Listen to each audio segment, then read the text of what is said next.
Vote কেন্দ্রিক সাহায্য করা, মানুষের এটাকে ভোট কেনা বলে, সেই প্রসেস ওনার মাথার মধ্যে ঘুরছে। কিভাবে মানুষকে ঘর দিয়ে, লক্ষ্মীর ভাণ্ডার দিয়ে কিভাবে মানুষের করা যায়। উনি স্কুল কলেজ বন্ধ হয়ে যাচ্ছে, চাকরি বাকরি পুরো শেষ হয়ে যাচ্ছে, উপার্জনের জন্য মানুষ বাইরে চলে যাচ্ছে, আর্থসামাজিকভাবে শেষ হয়ে যাচ্ছে, সেগুলো ওনার চিন্তা ভাবনা নেই। উনি শুধু টাকা দিয়ে ভোট কিনবো এবং ক্ষমতার গদিতে মসনদে বসে থাকবে, এটাই ওনার চিন্তা ভাবনা। সেটা যদি কোনোভাবে ফসকে যায়, ওনার মাথার ব্রেন শর্ট হয়ে যাচ্ছে। 50,000 ঘর বলে 2 লক্ষ যদি ভোটার হয় 25%, তাহলে এর আগে কি ভাঙড়ের মানুষের ঘর দেওয়া হয়নি কোনো রকম? কোনো আমি বলছি তো, যা দেওয়া হচ্ছে অন্য অন্য জায়গায় তার তুলনায় ভাঙড়ে বেশি দেওয়া হচ্ছে। তার কারণ হচ্ছে গিয়ে এখানকার মানুষ ওনার চালাকি ধরে ফেলেছে, সেটাকে কন্ট্রোল করে নিজের নিয়ন্ত্রণে আনার জন্য এইভাবে উনি করছেন।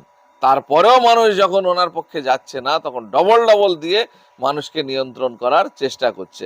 একটা পরিবারে একজন ঘর পেলেও আমরা জানি অন্যগুলো কমপ্লিট করতে হবে, অর্থাৎ আরও যে গরিব অসহায় মানুষ আছে তাদেরগুলো করে আবার সেই পরিবারে হবে।